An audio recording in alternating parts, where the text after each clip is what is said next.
ನಮಸ್ತೆ ಪ್ರೀತಿಯ ವಿದ್ಯಾರ್ಥಿಗಳೇ, ಇವತ್ತಿನ ದಿವಸ ಪ್ರೀವಿಯಸ್ ಇಯರ್ ಕ್ವಶನ್ಸ್ನ ನಾವು ಮತ್ತೆ ಡಿಸ್ಕಸ್ ಮಾಡೋಣ. ಚಾಪ್ಟರ್ ಯಾವುದಿದೆ ಇವತ್ತು? Semiconductor electronics. ಸೊ ಇಲ್ಲಿ 2020ನಲ್ಲಿ 12 ಮಾರ್ಕ್ಸ್ ಅಲಾಟ್ ಆಗಿದೆ. ಅಂದರೆ ಮ್ಯಾಕ್ಸಿಮಮ್ 13 ಮಾರ್ಕ್ಸ್ ಬರ್ಬೋದು, ಮಿನಿಮಮ್ 11 ಮಾರ್ಕ್ಸ್ ಬರ್ಬೋದು. ಸೊ 1 ಮಾರ್ಕ್ ಕ್ವಶನ್ಸ್ನ ನೀವು ಎಕ್ಸ್ಪೆಕ್ಟ್ ಮಾಡ್ಬೋದು, 2 ಮಾರ್ಕ್ ಕ್ವಶನ್ಸ್ ಕೂಡ ಎಕ್ಸ್ಪೆಕ್ಟ್ ಮಾಡ್ಬೋದು, 3 ಮಾರ್ಕ್ ಕೂಡ ಬರುವಂಥ ಚಾನ್ಸಸ್ ಜಾಸ್ತಿ ಇದೆ, 5 ಮಾರ್ಕ್ ಥಿಯರಿ ಕೂಡ ಬರುವಂಥ ಚಾನ್ಸಸ್ ಜಾಸ್ತಿ ಇದೆ ಇಲ್ಲಿ. ಬಟ್ ನ್ಯೂಮರಿಕಲ್ಸ್ ಇಲ್ಲ. ಹಾಗಾಗಿ ನಾವೇನು ಮಾಡ್ಬೋದು, ಚೆನ್ನಾಗಿ ಥಿಯರಿ ಏನಿದೆ ಇಲ್ಲಿ ಚೆನ್ನಾಗಿ ಓದ್ಕೊಂಡ್ಬಿಟ್ರೆ ಬೇಕಾದಷ್ಟಾಗುತ್ತೆ ಪ್ರಿಪರೇಷನ್ಗೆ. 12 ಔಟ್ ಆಫ್ 12 ಮಾರ್ಕ್ಸ್ ತಗೊಳ್ಳೋದು ಇಲ್ಲಿ ಈಸಿ ಇದೆ. ಹಾಗಾಗಿ ಈ ವಿಡಿಯೋನ ಪೂರ್ತಿ ನೋಡಿ, ಯಾವ ಪ್ರಶ್ನೆಗೆ ಯಾವ ರೀತಿ ಆನ್ಸರ್ ಬರೆದ್ರೆ ಉತ್ತಮ ಅಂಕ ಬರುತ್ತೆ ಅನ್ನೋದು ಕೂಡ ತಿಳ್ಕೊಳ್ಳಿ. ವಿದ್ಯಾರ್ಥಿಗಳೇ, ನಮ್ಮ ಯೂಟ್ಯೂಬ್ ಚಾನಲ್ ಮಾಸ್ಟರ್ ಫಿಸಿಕ್ಸ್ ಅಕಾಡೆಮಿಗೆ ನಿಮಗೆಲ್ಲರಿಗೂ ಸುಸ್ವಾಗತ. ನೀವು ನಮ್ಮ ಚಾನಲ್ನ ಫಸ್ಟ್ ಟೈಮ್ ವಿಸಿಟ್ ಮಾಡಿದರೆ ಈ ಕೂಡಲೇ ಸಬ್ಸ್ಕ್ರೈಬ್ ಮಾಡಿ, ಬೆಲ್ ಐಕನ್ನ ಮರಿದೆ ಪ್ರೆಸ್ ಮಾಡಿ. ನಿಮಗೆ ಈ ವಿಡಿಯೋ ಇಷ್ಟ ಆದರೆ ನಿಮ್ಮ ಫ್ರೆಂಡ್ಸಿಗೆ ಶೇರ್ ಮಾಡಿ. ಆರ್ ಗೇಟಿನ ಟ್ರೂತ್ ಟೇಬಲ್ನ 14 ಆನ್ಯುಯಲ್ 1 ಮಾರ್ಕಿಗೆ ಕೇಳಿದ್ದಾರೆ. ಸೊ ಕಾಲಮ್ ನೀಟಾಗಿ ಹಾಕೊಳ್ಳಿ. Inputs AB, output Y = A + B. 0 0 ಇದ್ದಾಗ 0 + 0 0, 0 1 ಇದ್ದಾಗ 0 + 1 1, 1 0 ಇದ್ದಾಗ 1 + 0 1, 1 1 ಇದ್ದಾಗ 1 + 1 is 1. ಇದು ಟ್ರೂತ್ ಟೇಬಲ್ ಆಯಿತು. ಆ್ಯಂಡ್ ಗೇಟಿನ ಸಿಂಬಲ್ಲು 1 ಮಾರ್ಕಿಗೆ 14 ಸಪ್ಲಿಮೆಂಟ್ರಿ 17 ಸಪ್ಲಿಮೆಂಟ್ರಿಲಿ ಕೇಳಿದ್ದಾರೆ.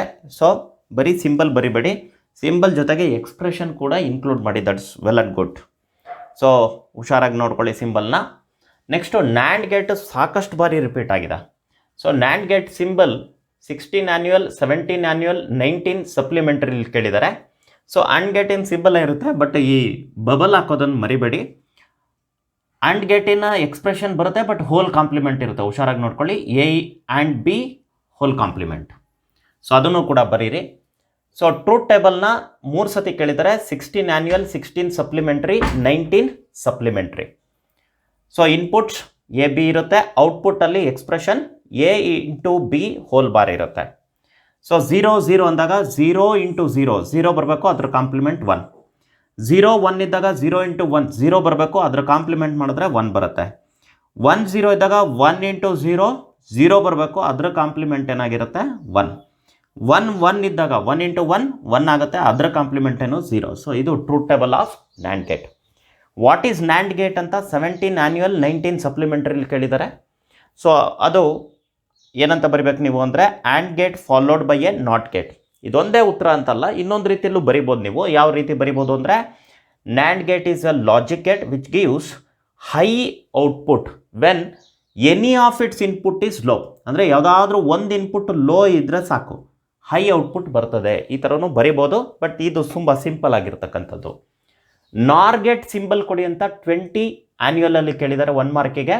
ಸೊ ಸಿಂಬಲ್ ಈ ಥರ ಇರುತ್ತೆ. ಇಲ್ಲಿ ಎಕ್ಸ್ಪ್ರೆಷನ್ ಮರಿದೆ ಬರೀರಿ, Y = A + B whole complement. LED ಬಗ್ಗೆ ಸಾಕಷ್ಟು ಪ್ರಶ್ನೆಗಳು ಬಂದಿದ್ದಾವೆ. 14 ಸಪ್ಲಿಮೆಂಟ್ರಿನಲ್ಲಿ 1 ಮಾರ್ಕಿಗೆ ಒಂದು ಅಪ್ಲಿಕೇಶನ್ ಕೇಳಿದ್ದಾರೆ. ನಾನು ಇಲ್ಲಿ 3 ಕೊಡ್ತಾ ಇದ್ದೀನಿ, ಇನ್ ಕೇಸ್ 3 ಕೇಳಿದ್ರೆ ಎಕ್ಸಾಮಲ್ಲಿ ನಿಮ್ಗೆ ಬರೆಯೋಕ್ಕೆ ಗೊತ್ತಾಗಲಿ ಅಂತ. So used as light source, obvious, ಅದನ್ನು ಬೆಳಕಿನ ಸೋರ್ಸ್ ಆಗಿ ನಾವು ಬಳಸ್ತೀವಿ. ಯೂಸ್ಡ್ ಇನ್ LED TVs, ಹೆಸರೇ ಹೇಳ್ತಾ ಇದೆ, LED TVನಲ್ಲಿ ಬಳಕೆ ಆಗುತ್ತೆ. Used in traffic signals. 1 advantage 1 ಮಾರ್ಕಿಗೆ 17 ಸಪ್ಲಿಮೆಂಟ್ರಿಲಿ ಕೇಳಿದ್ದಾರೆ. ಇದೇ ಪ್ರಶ್ನೆ ಸ್ವಲ್ಪ ಚೇಂಜ್ ಮಾಡಿದ್ದಾರೆ. What the advantages of LED over incandescent light source ಅಂತ ಕೇಳಿದ್ದಾರೆ. ಎರಡಕ್ಕೂ ಒಂದೇ ಉತ್ತರ, ಬಟ್ ಇಲ್ಲಿ 2 ಮಾರ್ಕಿಗೆ ಕೇಳಿರೋದ್ರಿಂದ ನೀವು 2 ಬರಿಬೇಕಾಗತ್ತೆ. ಇದನ್ನು ಕೇಳಿರೋದು 18 ಸಪ್ಲಿಮೆಂಟ್ರಿನಲ್ಲಿ. ಸೊ ನಾನಿಲ್ಲಿ 3 ಅಡ್ವಾಂಟೇಜಸ್ ಕೊಡ್ತೀನಿ. ಸೊ ಈ ಥರ ಪ್ರಶ್ನೆ ಕೇಳಿದ್ರು ಆಯಿತು, ಈ ಥರ ಪ್ರಶ್ನೆ ಕೇಳಿದ್ರು ಆಯಿತು, ಇದೇ ಆನ್ಸರ್ ಆಗಿರುತ್ತೆ. LED ಹ್ಯಾಸ್ ಮೋರ್ ಲೈಫ್ ಅಥವಾ ಲಾಂಗ್ ಲೈಫ್, ಬಳಕೆ ಚೆನ್ನಾಗಿ ಬರುತ್ತೆ. It has fast switching action, ಇದನ್ನು ಸ್ವಿಚ್ ಆನ್ ಮತ್ತು ಸ್ವಿಚ್ ಆಫ್ನ ಕ್ವಿಕ್ಕಾಗಿ ಮಾಡಿದ್ರು ಏನೂ ತೊಂದರೆ ಆಗೋದಿಲ್ಲ. ಇಟ್ ಹ್ಯಾಸ್ ಮೋರ್ ಎಫಿಷಿಯನ್ಸಿ, ಇದರ ಔಟ್ಪುಟ್ ಪವರ್ ಜಾಸ್ತಿ ಬರುತ್ತೆ. ಸೊ ಇದು advantages of LED. Zener diode as A voltage regulator, ಇದು ಕೂಡ ಸಾಕಷ್ಟು ಬಾರಿ ರಿಪೀಟೆಡ್ ಆಗಿ ಪ್ರಶ್ನೆ ಬಂದಿದೆ.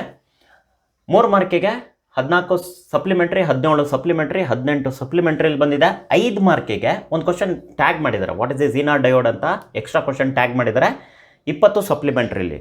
ಸೊ ಪ್ರಶ್ನೆ ನೋಡ್ಬಿಟ್ಟು ಬರೀ ಸಪ್ಲಿಮೆಂಟ್ರಲ್ಲಿ ಮಾತ್ರ ಕೇಳ್ತಾರೆ ಈ ಪ್ರಶ್ನೆನ ಅಂತ ಅಂದ್ಕೊಳ್ಬೇಡಿ. ಸೊ ಆ್ಯನ್ಯುಯಲಲ್ಲೂ ಕೂಡ ಇದು ಒಳ್ಳೆಯ ಪ್ರಶ್ನೆ ಆಗಿ ಬರಬಹುದು.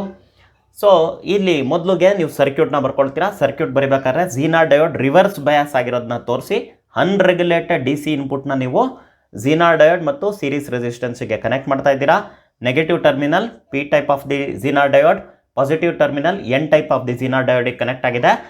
RL across Zener diode connect ಆಗಿದ್ದೀವಿ. ಸೊ ಔಟ್ಪುಟ್ ಏನಿದೆ ಅದು ರೆಗ್ಯುಲೇಟೆಡ್ DC ಆಗಿರುತ್ತೆ. ಮೊದಲಿಗೆ ಕನ್ಸ್ಟ್ರಕ್ಷನ್ ಹೇಳಬೇಕಿಲ್ಲಿ.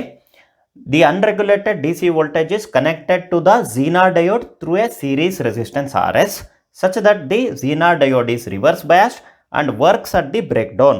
ಸೊ ಬ್ರೇಕ್ಡೌನ್ ಹತ್ರ ವರ್ಕ್ ಆಗೋ ಥರ ಶೂರ್ ಮಾಡ್ಬೇಕು ನಾವು using series resistance RS. Next part ಏನಿದೆ ಪ್ರಿನ್ಸಿಪಲ್, ಇದನ್ನು ಕೇಳದೆ ಇರಲಿ, ಬರೀರಿ, ಯಾಕೆಂದರೆ ಆನ್ಸರು ತುಂಬ ನೀಟ್ ಆಗುತ್ತೆ, ತುಂಬ ಪರ್ಫೆಕ್ಟ್ ಆಗುತ್ತೆ.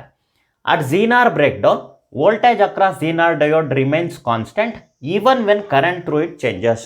ಅಂದರೆ ನೀವು ಬ್ರೇಕ್ ಡೌನಲ್ಲಿ ಆಪರೇಟ್ ಮಾಡ್ತಾ ಇದ್ರೆ Zener ಡಯೋಡ್ನ, ಅದ್ರ ಮುಖಾಂತರ ಕರೆಂಟ್ ಚೇಂಜ್ ಆದರೂ ಪರವಾಗಿಲ್ಲ, voltage across the Zener diode ಯಾವಾಗಲೂ ಕಾನ್ಸ್ಟೆಂಟ್ ಇರುತ್ತೆ. ವರ್ಕಿಂಗಿಗೆ ಬರೋಣ. ವರ್ಕಿಂಗಲ್ಲಿ ಎರಡು ಪಾರ್ಟ್ ಬರುತ್ತೆ. ಅಕಸ್ಮಾತ್ ಇನ್ಪುಟ್ ವೋಲ್ಟೇಜ್ ಜಾಸ್ತಿ ಆದರೆ ಏನಾಗುತ್ತೆ, ಅಕಸ್ಮಾತ್ ಇನ್ಪುಟ್ ವೋಲ್ಟೇಜ್ ಕಡಿಮೆ ಆದರೆ ಏನಾಗುತ್ತೆ, ಇವೆರಡು ಪಾರ್ಟನ್ನು ನಾನು ಇಲ್ಲಿ ಎಕ್ಸ್ಪ್ಲೈನ್ ಮಾಡ್ತಾ ಇದ್ದೀನಿ. If the input voltage increases, the current through RS and Zener diode increases. So input voltage increase ಆದರೆ ಕರೆಂಟ್ ಥ್ರೂ RS ಇನ್ಕ್ರೀಸ್ ಆಗುತ್ತೆ, ಕರೆಂಟ್ ಥ್ರೂ Zener ಡಯೋಡ್ ಕೂಡ ಇನ್ಕ್ರೀಸ್ ಆಗುತ್ತೆ. This increases voltage drop across RS without any change in the voltage across the Zener diode. So ನಾವು increase ಮಾಡಿದ್ರೆ input ವೋಲ್ಟೇಜ್ನ, voltage across RS increase ಆಗುತ್ತೆ, voltage across Zener diode same maintain ಆಗುತ್ತೆ. If the input voltage decreases, the current through RS and Zener diode also decreases. ನಾವು input ವೋಲ್ಟೇಜ್ನ ಕಡಿಮೆ ಮಾಡಿದ್ರೆ current through RS ಮತ್ತು ಕರೆಂಟ್ ಥ್ರೂ Zener ಡಯೋಡ್ ಎರಡೂ ಕಡಿಮೆ ಆಗುತ್ತೆ. The voltage drop across RS decreases without any change in the voltage across the Zener diode. ಅಂದರೆ voltage drop ಏನಿದೆ ಅಕ್ರಾಸ್ RS ಅದು ಕಡಿಮೆ ಆಗುತ್ತೆ, but voltage drop across Zener diode is maintained, ಅಷ್ಟೇ ಇರುತ್ತೆ. Thus voltage across Zener diode remains constant. So ಅದು ಬದಲಾಗೋದಿಲ್ಲ, ಅದನ್ನೇ ನಾವು ವೋಲ್ಟೇಜ್ ರೆಗ್ಯುಲೇಷನ್ ಅಂತ ಕರಿತೀವಿ. ಸೊ ಈಗ ಈ ಪ್ರಶ್ನೆಗೆ ಬರೋಣ, what is Zener diode? So what is Zener diode? Zener diode is a special purpose heavily doped PN junction diode. ಅದು ಸ್ಪೆಷಲ್ ಪರ್ಪಸ್ಸಿಗಾಗಿ ಬಳಸ್ತಕ್ಕಂಥ ಡಯೋಡ್, ಹೆವಿ ಡೋಪಿಂಗ್ ಮಾಡಿರ್ತೀವಿ. ಸೊ ಜೊತೆಗೆ ಅದನ್ನು ಹೆಂಗೆ ಡಿಸೈನ್ ಮಾಡಿರ್ತೀವಿ ಅಂದರೆ, it has to work at break down region under reverse bias condition. So reverse bias condition ಮತ್ತು ಬ್ರೇಕ್ ಡೌನ್ ರೀಜನಲ್ಲಿ ಆಪರೇಟ್ ಆಗೋ ಥರ ನಾವು ನೋಡ್ಕೊಳ್ತೀವಿ. ಫುಲ್ ವೇವ್ ರೆಕ್ಟಿಫೈರ್ 5 ಮಾರ್ಕಿಗೆ ಸಾಕಷ್ಟು ಬಾರಿ ರಿಪೀಟ್ ಆಗಿದೆ. 14 ಸಪ್ಲಿಮೆಂಟ್ರಿ, 15 ಸಪ್ಲಿಮೆಂಟ್ರಿ, 17 ಆನ್ಯುಯಲ್, 18 ಆನ್ಯುಯಲಲ್ಲಿ ಬಂದಿರತಕ್ಕಂಥ ಪ್ರಶ್ನೆ ಇದು. 15 ಸಪ್ಲಿಮೆಂಟ್ರಿನಲ್ಲಿ ವಾಟ್ ಈಸ್ ರೆಕ್ಟಿಫಿಕೇಷನ್ ಅಂತ ಒಂದು ಕ್ವಶನ್ ಟ್ಯಾಗ್ ಮಾಡಿದ್ದಾರೆ ಇದ್ರ ಜೊತೆ. 18 ಆನ್ಯುಯಲಲ್ಲಿ ವಾಟ್ ಈಸ್ ರೆಕ್ಟಿಫೈರ್ ಅಂತ ಕ್ವಶನ್ನ ಟ್ಯಾಗ್ ಮಾಡಿದ್ದಾರೆ. ಮೊದಲು ಇವೆರಡು ಪ್ರಶ್ನೆ ಉತ್ತರ ಬರೆಯೋಣ, ಆಮೇಲೆ ಫುಲ್ ವೇವ್ ರೆಕ್ಟಿಫೈರ್ ವರ್ಕಿಂಗ್ ಬಗ್ಗೆ ತಿಳಿದುಕೊಳ್ಳೋಣ. ಸೊ ರೆಕ್ಟಿಫಿಕೇಷನ್ ಅಂದರೆ ಏನು? ಅದು process of converting AC signal into DC signal. Rectifier ಅಂದ್ರೇನು? ಅದೊಂದು circuit which converts AC signal into DC signal. So next full wave rectifier ಹೇಗೆ ವರ್ಕ್ ಆಗುತ್ತೆ ಅಂತ ತಿಳ್ಕೊಳ್ಳೋಕ್ಕೆ ನಾವು ಮೊದಲು ಸರ್ಕ್ಯೂಟ್ ಡಯಾಗ್ರಾಮ್ನ ಬರಿತೀವಿ. ಸೊ ಟ್ರಾನ್ಸ್ಫಾರ್ಮರ್ನ ಬಳಕೆ ಮಾಡ್ತಾ ಇದ್ದೀವಿ, ಯಾಕೆಂದರೆ ನಮ್ಗೆ ಇರ್ತಕ್ಕಂಥ AC ಇನ್ಪುಟ್ ಏನಿದೆ ಅದು ಡಿಸೈರ್ಡ್ ಲೆವೆಲ್ಗೆ ಡೌನ್ ಆಗಬೇಕು. ಅದಕ್ಕೋಸ್ಕರ ನಾವು step down centre tap transformer ಬಳಸ್ತಾ ಇದ್ದೀವಿ. Across the output of the transformer ಎರಡು ಡಯೋಡ್ D1 ಮತ್ತು D2ನ ಕನೆಕ್ಟ್ ಮಾಡ್ತಾ ಇದ್ದೀವಿ.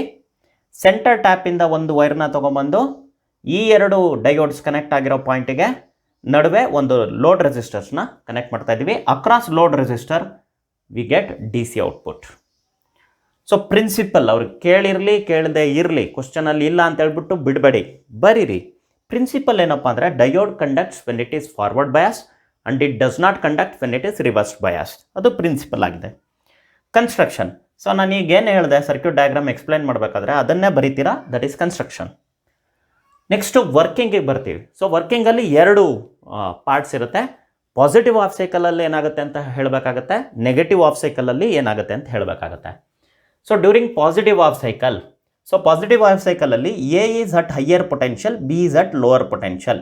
ಎ ಪಾಸಿಟಿವ್ ಆಗಿರುತ್ತೆ, ಬಿ ನೆಗೆಟಿವ್ ಆಗಿರುತ್ತೆ, ಆ ಥರನೂ ಹೇಳ್ಬೋದು. ಸೊ ಹಾಗಾಗಿ ನೆಕ್ಸ್ಟ್ ಪಾಯಿಂಟ್ ಏನಿರುತ್ತೆ, D1 is forward bias, D2 is reverse biased. So forward bias ಆಗಿರೋದ್ರಿಂದ D1 ಕಂಡಕ್ಟ್ ಆಗುತ್ತೆ, current flows through load resistance from X to Y, X ಇಂದ Y ಕಡೆಗೆ ಕರೆಂಟ್ ಫ್ಲೋ ಆಗುತ್ತೆ. During negative half cycle B is at higher potential, A is at lower potential, ಅಥವಾ B is at positive potential, A is at negative potential ಅಂತಲೂ ಕೂಡ ಹೇಳ್ಬೋದು. ಹಾಗಾಗಿ D2 forward bias ಆಗುತ್ತೆ, D1 reverse bias ಆಗುತ್ತೆ. Next ಪಾಯಿಂಟಲ್ಲಿ D2 conduct ಆಗುತ್ತೆ. ಹಾಗಾಗಿ current flows through RL ಫ್ರಮ್ X to Y. ನೋಡಿ, ಎರಡೂ ಆಫ್ ಸೈಕಲಲ್ಲಿ ಕರೆಂಟ್ ಫ್ಲೋ ಡೈರೆಕ್ಷನ್ ಏನಾಗಿದೆ, ಚೇಂಜ್ ಆಗಿಲ್ಲ, it is from X to Y. ಹಾಗಾಗಿ ಇದು ಫುಲ್ ವೇವ್ ರೆಕ್ಟಿಫಿಕೇಷನ್. ಈಗ ನಾವು ಇಲ್ಲಿ ಕೂಡ ಕೇಳದೇ ಇರಲಿ, ಎಲ್ಲ ಸತಿ ಕೇಳಿದರೆ ಫುಲ್ ವೇವ್ ರೆಕ್ಟಿಫೈರನ್ನು ಎಕ್ಸ್ಪ್ಲೈನ್ ಮಾಡಿಬಿಟ್ಟು ಇನ್ಪುಟ್ ಆ್ಯಂಡ್ ಔಟ್ಪುಟ್ ವೇವ್ ಫಾರ್ಮ್ಸ್ನ ಬರೀರಿ ಅಂತ. ಅಕಸ್ಮಾತ್ ಅವ್ರು ಕೇಳಲಿಲ್ಲ ಅಂದ್ರೂ ಬರೆಯೋದು ನಿಮ್ಮ ಜವಾಬ್ದಾರಿಯಾಗಿರುತ್ತೆ. 5 ಮಾರ್ಕ್ ಕಳ್ಕೊಳ್ಬಾರ್ದು ಅಂದರೆ ಅವ್ರು ಕೇಳಿಲ್ಲ ಅಂದ್ರೂ ಬರೀರಿ. ಅದು ಹೇಗೆ ಬರೀಬೇಕು ಅಂತ ನಾನು ನೆಕ್ಸ್ಟ್ ಪಾರ್ಟಲ್ಲಿ ಹೇಳ್ಕೊಡ್ತಾ ಇದ್ದೀನಿ. ಆಫ್ ವೇವ್ ರೆಕ್ಟಿಫೈರ್ನು ಕೂಡ 2 ಬಾರಿ ಹಿಂದಿನ ವರ್ಷದ ಪೇಪರ್ಸಲ್ಲಿ ನಾವು ನೋಡಿದ್ದೀವಿ. ಸೊ ಇಲ್ಲಿ what is rectification, explain the working of wave rectifier and write their input and output waveforms ಅಂತ ಕೇಳಿದ್ದಾರೆ. ಸೊ ರೆಕ್ಟಿಫಿಕೇಷನ್ ಅಂದರೆ ನಾನು ಆಗಲೇ ಹೇಳಿದ್ದೀನಿ, it's the process of converting AC signal into DC signal. So next ನೀವು circuit diagram ಬರೀತೀರಾ. AC input ಇರುತ್ತೆ, ಯಾವುದಕ್ಕೆ, ಪ್ರೈಮರಿ ಆಫ್ ದಿ ಟ್ರಾನ್ಸ್ಫಾರ್ಮರ್. ಸೆಕೆಂಡ್ರಿನಲ್ಲಿ ಬರ್ತಕ್ಕಂತಹ ಔಟ್ಪುಟ್ ಏನಿದೆ ಅದನ್ನು ಡಯೋಡ್ ಮತ್ತು ಲೋಡ್ ರೆಸಿಸ್ಟೆನ್ಸ್ಗೆ ಸೀರೀಸಲ್ಲಿ ಕನೆಕ್ಟ್ ಮಾಡಿ ಕೊಡ್ತಿದ್ದೀವಿ. So this works as a half wave rectifier. Output voltage ಏನಿದೆ ಅದು DC ಆಗಿರುತ್ತೆ and it is going to appear across load resistor. So principle ಅವ್ರು ಕೇಳಿಲ್ಲ ಅಂತ ಹೇಳ್ಬಿಟ್ಟು ಬರೆಯೋದನ್ನು ಬಿಡಬೇಡಿ, ಇದನ್ನು ಇನ್ಕ್ಲೂಡ್ ಮಾಡಿ, ನಿಮ್ಮ ಆನ್ಸರ್ ತುಂಬ ನೀಟಾಗಿರುತ್ತೆ. Diode conducts only when it is forward biased. Construction ನಾನೇನು ಹೇಳಿದ್ದೀನಿ ಅದನ್ನೇ ಮತ್ತೊಂದು ಸತಿ ಇಲ್ಲಿ ಬರೆದು ತೋರಿಸಿದ್ದೀನಿ. Step down transformer is use to step down AC voltage to required level. A diode and a load resistor connected in series to the secondary of the transformer works like a half wave rectifier. So working ಅಂತ ಬಂದಾಗ ನನಗೆ 2 part ಬರುತ್ತೆ. ಮೊದಲನೇ ಪಾರ್ಟಲ್ಲಿ during positive half cycle ಏನಾಗುತ್ತೆ ಅಂತ ಹೇಳ್ತೀನಿ. ಎರಡನೇ ಪಾರ್ಟಲ್ಲಿ ಡ್ಯೂರಿಂಗ್ ನೆಗೆಟಿವ್ ಆಫ್ ಸೈಕಲ್ ಏನಾಗುತ್ತೆ ಅಂತ ಹೇಳ್ತೀನಿ. So during positive half cycle A ಅನ್ನೋ ಪಾಯಿಂಟು ಪಾಸಿಟಿವ್ ಇರುತ್ತೆ, ಬಿ ಅನ್ನೋ ಪಾಯಿಂಟು ನೆಗೆಟಿವ್ ಇರುತ್ತೆ, ಅಥವಾ A is higher potential, B is lower potential. So diode D ಏನಾಯಿತು, ಫಾರ್ವರ್ಡ್ ಬಯಾಸ್ ಆಯಿತು ಆ್ಯಂಡ್ ಇಟ್ ಕಂಡಕ್ಟ್ ಮಾಡ್ತಾ ಇರೋದ್ರಿಂದ current will flow through RL ಫ್ರಮ್ X to Y. ಎಕ್ಸಿಂದ ವೈ ಕಡೆ ಡೈರೆಕ್ಷನಲ್ಲೂ ಫ್ಲೋ ಆಗುತ್ತೆ ಕರೆಂಟ್. ಸೊ ಇದನ್ನು during positive half cycle explain ಮಾಡ್ತೀನಿ. During negative half cycle A is at lower potential, B is at higher potential. Diode D is reverse biased and hence it does not conduct. So current through RL does not flow and hence no voltage appear across it. So output voltage ಬರೋದಿಲ್ಲ. So ಈ ಥರ ಬರೆದು conclude ಮಾಡ್ತಾ ಇದ್ದೀವಿ. So ಇದರ wave forms ಹೇಗೆ ಬರೀಬೇಕು ಅನ್ನೋದನ್ನ ನಾನು ಹೇಳ್ಕೊಡ್ತಾ ಇದ್ದೀನಿ. ವಿದ್ಯಾರ್ಥಿಗಳೇ, ನಾನು ನಿಮಗೆ ಫುಲ್ ವೇವ್ ರೆಕ್ಟಿಫೈರ್ ಮತ್ತು ಆಫ್ ವೇವ್ ರೆಕ್ಟಿಫೈರ್ನ ಇನ್ಪುಟ್ ಮತ್ತು ಔಟ್ಪುಟ್ ವೇವ್ ಫಾರ್ಮ್ಸ್ ಬರೆಯೋದನ್ನು ಆಗಲೇ ಹೇಳ್ಕೊಡ್ಲಿಲ್ಲ. ಉದ್ದೇಶ ಇಷ್ಟೇ, ಅದನ್ನು ಬರೆಯೋದಕ್ಕೊಂದು ಟೆಕ್ನಿಕ್ ಇದೆ. ಈ ಥರ ಬರೆದ್ರೆ ಬೇಗನೂ ಬರೀತೀರಾ, ಜೊತೆಗೆ ನಿಮ್ಮ ಆನ್ಸರ್ಸ್ ಪರ್ಫೆಕ್ಟ್ ಆಗಿರುತ್ತೆ. ಸೊ ಸ್ಟ್ರೈಟ್ ಲೈನ್ ಒಂದು ಉದ್ದು ಕೇಳ್ಕೊಂಬಿಡಿ, ಮಧ್ಯದಲ್ಲಿ ಗ್ಯಾಪ್ ಇರಲಿ. ಯಾಕೆಂದರೆ ರೆಫರೆನ್ಸ್ ಲೈನ್ ಏನಿದೆ, ಇನ್ಪುಟ್ ಮತ್ತು ಔಟ್ಪುಟ್ ವೇವ್ ಫಾರ್ಮ್ ಅವೆರಡು ಒಟ್ಟಿಗೆ ಶುರು ಆಗಬೇಕು. ಸೊ ಎಕ್ಸ್ ಆಕ್ಸಿಸಲ್ಲಿ ಟೈಮ್ ತೊಗೊಳ್ತೀವಿ ಎರಡು ಕಡೆ. ಸೊ ಇಲ್ಲಿ ನೋಡಿ, ಏನು ನಾನು ವೇವ್ ಫಾರ್ಮ್ ಬರಿತಾ ಇದ್ದೀನಿ, ಇನ್ಪುಟ್ ಮತ್ತು ಔಟ್ಪುಟ್ಟಲ್ಲಿ ಅದು ಐಡೆಂಟಿಕಲ್ ಆಗಿರಬೇಕು. ಹಾಗಾಗಿ ಗ್ರಿಡ್ ಲೈನ್ಸ್ ಹಾಕ್ಕೊಳ್ತಾ ಇದ್ದೀನಿ, ಈ ಬ್ಲೂ ಕಲರ್ ಲೈನ್. ನಿಮಗೆ ಕಲರ್ ಯೂಸ್ ಮಾಡೋ ಅವಶ್ಯಕತೆ ಇರೋದಿಲ್ಲ ಮತ್ತು ನೀವು ಬಳಸಲೂಬಾರ್ದು. ಸೊ ನೀವೇನು ಮಾಡ್ಬೋದು, ಅಲ್ಲಿ ಪೆನ್ಸಿಲಲ್ಲಿ ಲೈಟಾಗಿ ಬರ್ಕೊಳ್ಳಿ, ಡಾಟೆಡ್ ಲೈನ್ಸ್. ಡಾರ್ಕಾಗಿ ಮಾಡಬೇಡಿ, ಲೈಟಾಗಿ ಮಾಡ್ಕೊಳ್ಳಿ. ಸೊ ಈ ಥರ ಗ್ರಿಡ್ ಲೈನ್ಸ್ ಬರೀರಿ. ಯೂನಿಫಾರ್ಮಿಟಿ ಇರಲಿ, ಥಿಕ್ನೆಸ್ ಸೇಮ್ ಇರಬೇಕಾಗತ್ತೆ. ಓಕೆ, ಈ ಹೈಟ್ ಕೂಡ ಸೇಮ್ ಇರಬೇಕಾಗತ್ತೆ. ಸೊ ಆ ಥರ ಬರ್ಕೊಳ್ಬೇಕಾಗತ್ತೆ. ಸೊ ನಿಮಗೆ ಇನ್ಪುಟ್ ವೇವ್ ಫಾರ್ಮ್ ಅಂದರೆ ಅದು ನಿಮ್ಗೆ ಗೊತ್ತಿದೆ, AC signal. So AC signal ಬರೆದ್ಬಿಡ್ತೀರಾ. ಸೊ ಇದು ಫುಲ್ ವೇವ್ ರೆಕ್ಟಿಫೈರ್ ಆಗಿರೋದ್ರಿಂದ both the half cycles get rectified. So positive half ಸೈಕಲಲ್ಲೂ ನನಗೆ ಔಟ್ಪುಟ್ ಬಂದಿದೆ, ನೆಗೆಟಿವ್ ಆಫ್ ಸೈಕಲಲ್ಲೂ ನನಗೆ ಔಟ್ಪುಟ್ ಬಂದಿದೆ. ಪೊಲ್ಯಾರಿಟಿ ಚೇಂಜ್ ಆಗಿಲ್ಲ. ಮತ್ತು ಪಾಸಿಟಿವ್ ಆಫ್ ಸೈಕಲಲ್ಲಿ ಮತ್ತೊಂದು ಔಟ್ಪುಟ್. ಹೆಚ್ಚು ಅಂದರೆ ಮ್ಯಾಕ್ಸಿಮಮ್ 2 ವೇವ್ಸ್ ಹಾಕ್ಕೊಳ್ಳಿ. ನಾನಿಲ್ಲಿ 1.5 ವೇವ್ ಹಾಕಿದ್ದೀನಿ, ನೀವು ಮ್ಯಾಕ್ಸಿಮಮ್ 2 ಇಟ್ಕೊಳ್ಳಿ. ಜಾಸ್ತಿ ಬರೆಯೋದಕ್ಕೆ ಹೋಗ್ಬಿಡಿ, ಕಡಿಮೆನೂ ಮಾಡೋದಕ್ಕೆ ಹೋಗ್ಬಿಡಿ. ಮಿನಿಮಮ್ 1.5, ಮ್ಯಾಕ್ಸಿಮಮ್ 2 ಇಟ್ಕೊಳ್ಳಿ ಸಾಕು. ಸೊ ಈ ಥರ ನೀಟಾಗಿ ಬರೆದ್ರೆ ಯಾವ ಟೈಮಲ್ಲಿ ಅಂದರೆ ಇನ್ಪುಟ್ಟಲ್ಲಿ ಏನಾಗ್ತಾಯಿದೆಯೋ ಅದೇ ಟೈಮಲ್ಲಿ ಔಟ್ಪುಟ್ಟಲ್ಲಿ ಏನಾಗ್ತಾಯಿದೆ ಅಂತ ಸೈಮಲ್ಟೇನಿಯಸ್ ಆಗಿ ಗೊತ್ತಾಗುತ್ತೆ. ಸೊ ಅದೇ ಐಡಿಯಾನ ಆಫ್ ವೇವ್ ರೆಕ್ಟಿಫೈರ್ಗೂ ನೀವು ಇಂಪ್ಲಿಮೆಂಟ್ ಮಾಡಿದ್ರೆ ಗ್ರಾಫ್ ತುಂಬ ನೀಟಾಗಿ ಕಾಣಿಸುತ್ತೆ. ಸೊ ಸೇಮ್ ವರ್ಟಿಕಲ್ ಲೈನ್ ತೊಗೊಂಡಿದ್ದೀನಿ ನಾನಿಲ್ಲಿ, ಹಾರಿಜಾಂಟಲ್ ಲೈನು ಟೈಮ್ನ ಮೆನ್ಷನ್ ಮಾಡ್ತಾ ಇದೆ. ಸೊ ಇಲ್ಲಿ ಮತ್ತೆ ಗ್ರಿಡ್ ಲೈನ್ಸ್ ಹಾಕ್ಕೊಂಡಿದ್ದೀನಿ, ಹೈಟ್ ಸೇಮ್ ಇರಬೇಕು, ಮೇಲ್ಗಡೆನೂ ಅಷ್ಟೇ ಕೆಳಗಡೆನೂ ಅಷ್ಟೇ, ಮತ್ತು ಔಟ್ಪುಟ್ಟಲ್ಲೂ ಅಷ್ಟೇ, ಮತ್ತು ವಿಡ್ತ್ ಕೂಡ ಸೇಮ್ ಇರಬೇಕು. ಸೊ ಆ ಥರ ನೋಡ್ಕೊಳ್ತೀನಿ, ಪಲ್ಸಸ್ ಬಿಡ್ತು ಹೆಚ್ಚು ಕಡಿಮೆ ಆಗಬಾರ್ದು. ಸೊ ಇಲ್ಲಿ ಪಾಸಿಟಿವ್ ಹಾಫ್ ಸೈಕಲ್ ಬಂದಾಗ ನನಗೆ ಪಾಸಿಟಿವ್ ಔಟ್ಪುಟ್ ಬಂದಿದೆ, ನೆಗೆಟಿವ್ ಹಾಫ್ ಸೈಕಲಲ್ಲಿ ನಂಗೆ ಔಟ್ಪುಟ್ ಬಂದಿಲ್ಲ. ಅದನ್ನು ತಿಕ್ ಲೈನ್ ಮಾಡಿ ನೀವು ಗುರುತಿಸ್ಬೇಕು, ಅಂದರೆ ಬರ್ತಾ ಇಲ್ಲ ಔಟ್ಪುಟ್, ವೋಲ್ಟೇಜ್ 0 ಇದೆ ಅನ್ನೋದು ಕೂಡ ತೋರಿಸ್ಬೇಕಾಗತ್ತೆ. ಸೊ ಮತ್ತೆ ಪಾಸಿಟಿವ್ ಹಾಫ್ ಸೈಕಲಲ್ಲಿ ಔಟ್ಪುಟ್ ಬಂದಿದೆ. ಸೊ ಈ ಥರ ಬರೆದ್ರೆ ನೋಡೋದಕ್ಕೂ ಚೆನ್ನಾಗಿ ಕಾಣಿಸುತ್ತೆ and it is going to fetch full marks for you. Band formation ಬಗ್ಗೆ ಪ್ರಶ್ನೆಗಳು ಬಂದಿದೆ. Explain the formation of energy bands and hence distinguish between metal, semiconductor, insulator ಅಂತ 14 ಆ್ಯನ್ಯುವಲಲ್ಲಿ 5 ಮಾರ್ಕಿಗೆ ಕೇಳಿದ್ದಾರೆ. Distinguish between conductor and semiconductor on the basis of band theory of solids ಅಂತ 15 ಆ್ಯನ್ಯುವಲಲ್ಲಿ 3 ಮಾರ್ಕಿಗೆ ಕೇಳಿದ್ದಾರೆ. ಸೊ ಮೊದಲಿಗೆ ಫಾರ್ಮೇಷನ್ ಆಫ್ ಎನರ್ಜಿ ಬ್ಯಾಂಡ್ಸ್ನ ಎಕ್ಸ್ಪ್ಲೈನ್ ಮಾಡ್ತಾ ಇದ್ದೀನಿ. In an isolated atom electrons has discrete energy levels. ಒಂದು ಐಸೋಲೇಟೆಡ್ ಆಟಮ್ ತೊಗೊಂಡ್ರೆ, ಒಂದೇ ಒಂದು ಸಿಂಗಲ್ ಆಟಮ್ ತೊಗೊಂಡ್ರೆ ಅದರಲ್ಲಿ ಎಲೆಕ್ಟ್ರಾನ್ಗೆ ಡಿಸ್ಕ್ರೀಟ್ ಎನರ್ಜಿ ಲೆವೆಲ್ ಇರುತ್ತೆ, ಇಷ್ಟೇ ಇರಬೇಕು ಅಂತ ಇರುತ್ತೆ. In solids atoms are closely packed and hence nucleus and electrons of one atom interacts with electrons of neighboring atoms. So ನೀವು ಸಾಲಿಡ್ಸ್ನ ತೊಗೊಂಡ್ರೆ, ಸೊ ಆಟಮ್ಸ್ ಏನಾಗಿರುತ್ತೆ, ಕ್ಲೋಸ್ಲಿ ಪ್ಯಾಕ್ ಆಗಿರೋದ್ರಿಂದ ಒಂದು ಆಟಮಿನಲ್ಲಿರುವ ನ್ಯೂಕ್ಲಿಯಸ್ ಮತ್ತು ಎಲೆಕ್ಟ್ರಾನ್ ಇನ್ನೊಂದು ಆಟಮಲ್ಲಿರುವ ಎಲೆಕ್ಟ್ರಾನ್ ಜೊತೆ ಇಂಟರಾಕ್ಟ್ ಮಾಡ್ತಾ ಇರುತ್ತೆ. ಹಾಗಾಗಿ energy levels get altered. Energy levels with continuous variations are formed. So discrete energy ಇದ್ದಿದ್ದು ಕಂಟಿನ್ಯೂಸ್ ವೇರಿಯೇಷನ್ ಎನರ್ಜಿ ಆಗಿಬಿಡುತ್ತೆ. ಅಂಥದನ್ನ ನಾವು ಬ್ಯಾಂಡ್ಸ್ ಅಂತ ಕರಿತೀವಿ, ಎನರ್ಜಿ ಬ್ಯಾಂಡ್ಸ್ ಅಂತ. ಇದರಲ್ಲಿ 2 ಇಂಪಾರ್ಟೆಂಟ್ ಬ್ಯಾಂಡ್ಸ್ ಇದೆ, ಒಂದು ವೇಲೆನ್ಸ್ ಬ್ಯಾಂಡ್ ಮತ್ತು ಕಂಡಕ್ಷನ್ ಬ್ಯಾಂಡ್. ಸೊ ಇಲ್ಲಿಗೆ ಫಾರ್ಮೇಷನ್ ಆಫ್ ಎನರ್ಜಿ ಬ್ಯಾಂಡ್ಸ್ನ ಎಕ್ಸ್ಪ್ಲೈನ್ ಮಾಡಿದ್ದಾಯಿತು. ಈಗ ಡಿಸ್ಟಿಂಗ್ವಿಷ್ ಮಾಡ್ತಾ ಇದ್ದೀವಿ. ಸೊ ನೀವು ಇದನ್ನು ಕಾಲಮ್ ಟೈಪಲ್ಲೂ ಬರಿಬೋದು, ಇಲ್ಲ ಈ ಥರನೂ ಬರ್ಕೊಳ್ಬೋದು, ಎರಡೂ ಓಕೆನಾ. ಸೊ ಬಟ್ ಆರ್ಡರ್ ಕರೆಕ್ಟಾಗಿರಬೇಕು, ಅಂದರೆ ಎಗೆ ಕರೆಕ್ಟಾಗಿ ಕರೆಸ್ಪಾಂಡಿಂಗ್ ಡಿಫ್ರೆನ್ಸ್ ಸೆಮಿಕಂಡಕ್ಟರಲ್ಲಿ ನೀವು ಏನಲ್ಲೇ ಬರೀಬೇಕು, ಆ ಥರ ನೋಡ್ಕೊಳ್ಬೇಕು. So conduction band and valence band overlap. ಎಲ್ಲಿ ಕಂಡಕ್ಟರಲ್ಲಿ ಎನರ್ಜಿ ಗ್ಯಾಪ್ ಎಷ್ಟಿರುತ್ತೆ, 0. There are plenty of electrons in the conduction band at room temperature. Room ಟೆಂಪ್ರೇಚರಲ್ಲಿ ಕಂಡಕ್ಷನ್ ಬ್ಯಾಂಡಲ್ಲಿ ಆಲ್ರೆಡಿ ಎಲೆಕ್ಟ್ರಾನ್ಸ್ ಅವೈಲೇಬಲ್ ಇರುತ್ತೆ. As temperature increases conductivity decreases. ಇದು current ಎಲೆಕ್ಟ್ರಿಸಿಟಿಲಿ ಓದಿರ್ತೀರ ಯಾಕೆ ಅಂತೇಳಿ. ಸೊ ಟೆಂಪ್ರೇಚರ್ ಜಾಸ್ತಿ ಆದರೆ ಕಂಡಕ್ಟಿವಿಟಿ ಡಿಕ್ರೀಸ್ ಆಗುತ್ತೆ ಕಂಡಕ್ಟರ್ಗೆ. ಈಗ ಸೆಮಿ ಕಂಡಕ್ಟರಿಗೆ ಬರ್ತಾ ಇದ್ದೀನಿ. Energy gap less than 3 electron volt ಇರುತ್ತೆ. There are few electrons in the conduction band at room temperature. ಕೆಲವು ಎಲೆಕ್ಟ್ರಾನ್ಸು ನಮಗೆ ಕಾಣಿಸುತ್ತೆ ಕಂಡಕ್ಷನ್ ಬ್ಯಾಂಡಲ್ಲಿ. ಆ್ಯಸ್ ಟೆಂಪ್ರೇಚರ್ ಇನ್ಕ್ರೀಸಸ್ ಕಂಡಕ್ಟಿವಿಟಿ ಕೂಡ ಇನ್ಕ್ರೀಸ್ ಆಗುತ್ತೆ, ಎಲ್ಲಿ ಸೆಮಿ ಕಂಡಕ್ಟರಲ್ಲಿ. ಈಗ ಇನ್ಸುಲೇಟರ್ಗೆ ಬಂದರೆ ಎನರ್ಜಿ ಗ್ಯಾಪ್ ಏನಿರುತ್ತೆ, that is greater than 3 electron volt. There are no electrons in the conduction band at room temperature. Room ಟೆಂಪ್ರೇಚರಲ್ಲಿ ಕಂಡಕ್ಷನ್ ಬ್ಯಾಂಡಲ್ಲಿ ಯಾವುದೇ ಎಲೆಕ್ಟ್ರಾನ್ ಇಲ್ಲ. There is neither increase nor decrease in the conductivity as temperature increases. ಇನ್ಸುಲೇಟರ್ನ temperature increase ಮಾಡೋದ್ರಿಂದ conductivity increase ಆಗೋದಿಲ್ಲ, decrease ಆಗೋದಿಲ್ಲ. So ನಿಮಗೆ 3 ಮಾರ್ಕ್ಸಿಗೆ conductor ಮತ್ತು ಸೆಮಿಕಂಡಕ್ಟರ್ ಕೇಳಿದರೆ ಬರೀ ಇಷ್ಟು ಬರೆದ್ರೆ ಸಾಕಾಗುತ್ತೆ. ಸೊ ಅದೇ ಥರ ಯಾವ ಕಾಂಬಿನೇಷನ್ ಬೇಕಾದರೂ ಅವ್ರು ಕೇಳ್ಬೋದು. ಸೊ 3 ಮಾರ್ಕಿಗೆ ಇದನ್ನು ಕೇಳ್ಬೋದು, ಅಥವಾ ಕಂಡಕ್ಟರ್ ಇನ್ಸುಲೇಟರ್ ಕೂಡ ಕೇಳ್ಬೋದು. ಸೊ ನೀಟಾಗಿ ಓದ್ಕೊಳ್ಳಿ. Differences between P type semiconductor, N type semiconductor ಸಾಕಷ್ಟು ಬಾರಿ ರಿಪೀಟ್ ಆಗಿದೆ. 3 ಮಾರ್ಕಿಗೆ 14 ಸಪ್ಲಿಮೆಂಟ್ರಿ, 16 ಸಪ್ಲಿಮೆಂಟ್ರಿ, 17 ಆ್ಯನ್ಯುವಲ್, 18 ಆ್ಯನ್ಯುವಲಲ್ಲಿ ಬಂದಿರತಕ್ಕಂಥ ಪ್ರಶ್ನೆ. 2 ಮಾರ್ಕಿಗೆ 19 ಆ್ಯನ್ಯುವಲಲ್ಲಿ ಬಂದಿರತಕ್ಕಂಥ ಪ್ರಶ್ನೆ. ಸೊ ನೀಟಾಗಿ ಕಾಲಮ್ ಹಾಕೊಂಬಿಡಿ. ಫಸ್ಟು ಒಂದು ಸೈಡ್ ಪಿ ಟೈಪ್, ಇನ್ನೊಂದು ಸೈಡ್ ಎನ್ ಟೈಪ್ ಅಂತ ಬರ್ಕೊಂಬಿಡಿ. ಸೊ ಪಿ ಟೈಪಲ್ಲಿ holes are majority charge carriers and electrons are minority charge carriers.